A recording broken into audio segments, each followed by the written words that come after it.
Hello friends, welcome to excellent pharmacy coaching. Friends, आज हम drug store and business management के एक important topic के बारे में पढ़ रहे हैं जिसका नाम है ट्रेड। ठीक है, ट्रेड देखते हैं, स्टार्ट करते हैं दोस्तों ट्रेडिंग के बारे में। Definition: the word trading is a basic economic concept which means buying, selling और एक्सचेंज ऑफ गुड्स। ठीक है, ट्रेडिंग का मतलब क्या होता है? ट्रेडिंग का मतलब होता है, ये एक बेसिक इकोनॉमिक कॉन्सेप्ट है जिसका मतलब होता है बाय करना, खरीदना, सेल करना, बेचना और एक्सचेंज ऑफ गुड्स, ये तो गुड्स का जो माल है, जो प्रोडक्ट है उसका आदान प्रदान करना। ठीक है, एक वस्तु के बदले में दूसरी वस्तु देना, तो उसको बोलते हैं एक्सचेंज। तो सिंपली हम तीन शब्दों से इसको समझ सकते हैं। ट्रेडिंग का मतलब होता है बाइंग करना, सेलिंग करना या फिर एक्सचेंज ऑफ गुड्स, गुड्स का एक्सचेंज करना। गुड्स मतलब माल या प्रोडक्ट या कोई भी ऐसी चीज जिसको हम देकर हम हमारा बेनिफिट के लिए उसको खरीदते हैं या बेचते हैं। ठीक है, तो ट्रेडिंग का मतलब होता है ये एक बेसिक इकोनॉमिक कॉन्सेप्ट है जिसका मतलब होता है बाइंग करना, सेलिंग करना या फिर गुड्स का एक्सचेंज करना।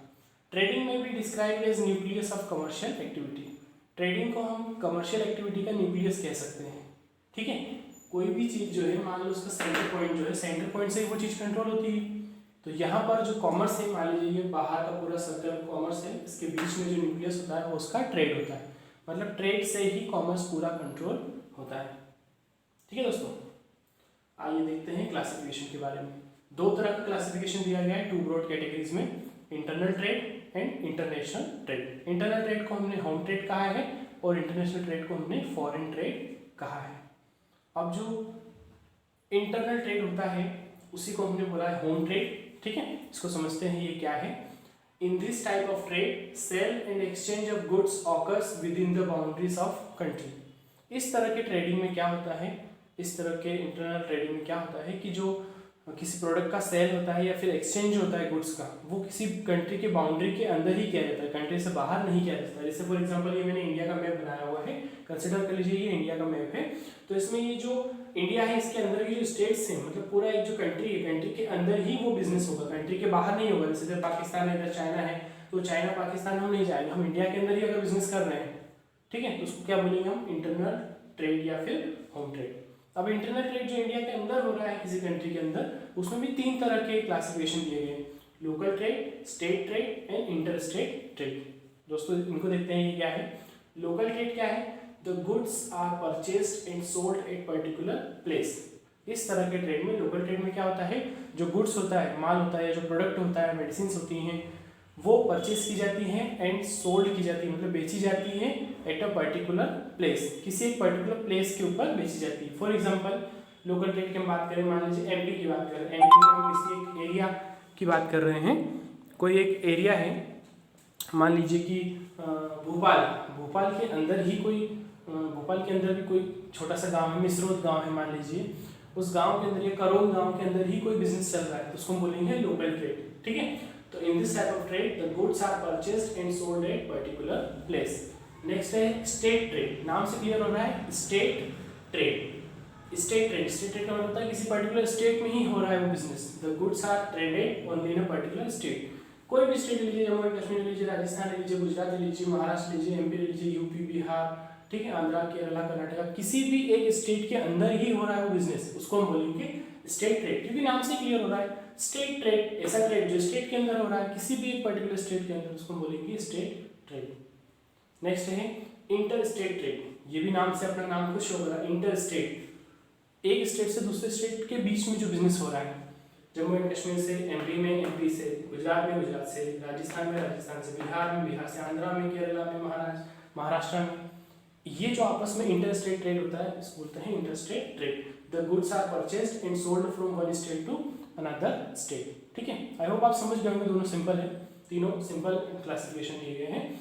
नेक्स्ट है the payment involve in the business transaction are made in nations own currency directly और थ्रू द बैंकिंग सिस्टम। अब ये जो पूरा बिजनेस करेंगे इसमें कुछ पैसा लेना या देना पड़ेगा। ठीक है, तो वो जो पेमेंट होगा बिजनेस ट्रांजेक्शन के दौरान, वो उस कंट्री की, जो उस नेशन, जो उस कंट्री की ओन करेंसी में देना होगा। फॉर एग्जांपल हम इंडिया के अंदर बिजनेस कर रहे हैं तो हमें पैसों में बिजनेस करना होता है, पैसे लेते हैं या पैसे देते हैं, रुपए लेते हैं, रुपए देते हैं। ठीक है, हम यहाँ पर डॉलर का यूज़ नहीं कर सकते हैं, तो जिस भी कंट्री के अंदर बिजनेस हो रहा है वो उसकी खुद की करेंसी में ही बिजनेस ट्रांजेक्शन करेगा, वो दूसरी कंट्री की करेंसी में बिजनेस ट्रांजेक्शन नहीं कर सकता है, ठीक है। या तो वो डायरेक्टली कर सकता है या फिर वो बैंकिंग सिस्टम से भी कर सकता है। दोस्तों ये जो इंटरनल ट्रेड होता है ये दो तरह का होता है, wholesale trade and retail trade, ठीक है। देखते स्टार्ट करते हैं होलसेल ट्रेड के बारे में। होलसेल ट्रेड क्या है?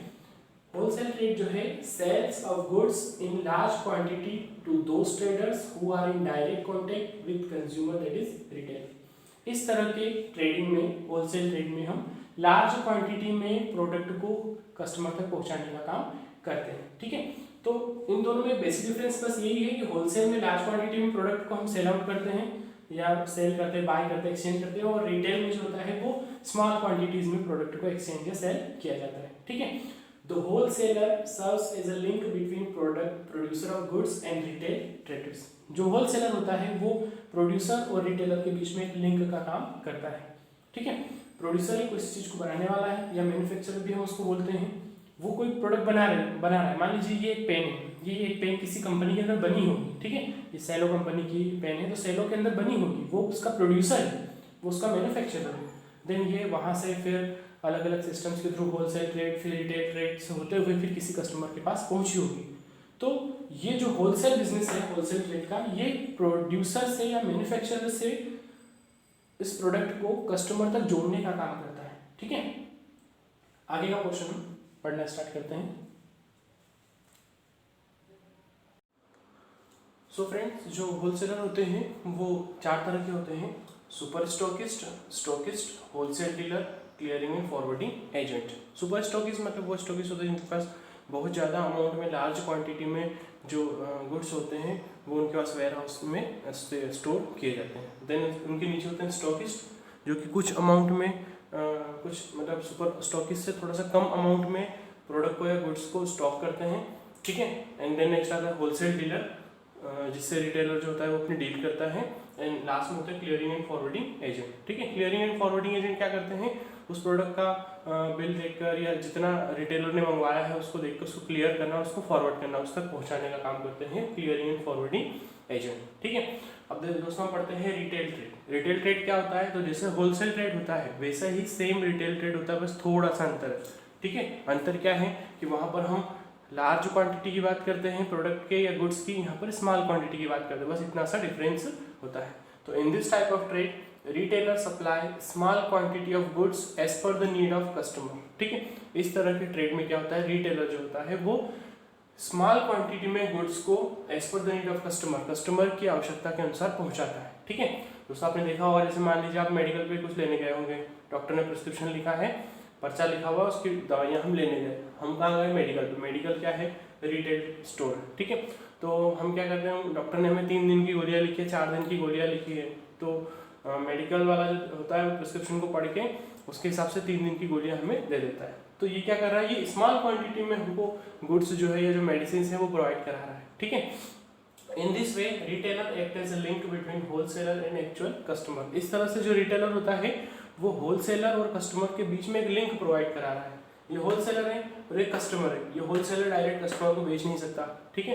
तो क्या हुआ? होलसेलर ने अपना प्रोडक्ट रिटेलर को दिया और रिटेलर ने अपना प्रोडक्ट कस्टमर को दिया। इस तरह से ये इन दोनों के बीच में एक लिंक का काम करता है, ठीक है दोस्तों। आइए आगे स्टार्ट करते हैं इंटरनेशनल ट्रेड। इंटरनेशनल ट्रेड हमने थोड़े समय पहले देखा था। इंटरनेशनल ट्रेड जो होता है उसको हम फॉरेन ट्रेड भी कहते हैं, क्योंकि इंटरनेशनल है ना, जो इंटरनल ट्रेड था वो हमारी एक कंट्री के अंदर हो रहा था, लेकिन इंटरनेशनल जो ट्रेड है वो फॉरेन ट्रेड कहलाता है, मतलब एक कंट्री से दूसरी कंट्री के बीच में, ठीक है। In this type of trade the exchange of goods and services occurs between citizen, business firms and government of different countries. इस तरह के ट्रेड में क्या होता है? गुड्स और सर्विसेज का जो एक्सचेंज होता है। सो फ्रेंड्स, इंटरनेशनल ट्रेड क्या होता है? In this type of trade the exchange of goods and services occurs between citizens, business firms and government of different countries. इस तरह के ट्रेड में क्या होता है? इंटरनेशनल मतलब एक नेशन से दूसरे नेशन में, इंडिया से अमेरिका में, अमेरिका से चाइना में, एक देश से दूसरे देश के बीच में जो ट्रेडिंग होती है, किसी भी गुड्स को सेल किया जाता है या परचेस किया जाता है, उसको हम बोलते हैं इंटरनेशनल ट्रेड, ठीक है। इसको हम बोलते हैं फॉरेन ट्रेड, क्योंकि हम एक कंट्री से दूसरी कंट्री में जा रहे हैं, फॉरेन में जा रहे हैं, ठीक है। तो in this type of trade the exchange of goods and services occurs between citizens, इस तरह के ट्रेड में क्या होता है, गुड्स एंड सर्विसेज का जो एक्सचेंज होता है वो किन के बीच में होता है, सिटीजन्स के बीच में होता है। इंडियन सिटीजन्स हैं, इंडिया और अमेरिका के बीच में अगर बिजनेस हो रहा है तो इंडियन सिटीजन्स और अमेरिकन सिटीजन्स, ठीक है। बिजनेस फर्म्स जो अलग अलग तरह के बिजनेस कंपनीज होती हैं, ठीक है, जैसे इंडियन कंपनीज हो गई या चाइनीज कंपनी हो गई, फॉरेन कंपनीज हो गई, जो भी बिजनेस फर्म्स हैं, प्राइवेट कंपनियां हैं, मैनकाइंड है, जो भी है, सप्लाई, इनके बीच में जो बिजनेस होता है उसको अपन इंटरनेशनल बिजनेस कहते हैं। Then government of different countries, अलग अलग देश के सरकारें, ठीक है, Indian government, American government, Chinese government, Pakistani government, ऐसा अलग अलग तरह की गवर्नमेंट के बीच में जो होगा उनको हम बोलेंगे इंटरनेशनल ट्रेड, या इसी को हम बोलेंगे फॉरेन ट्रेड।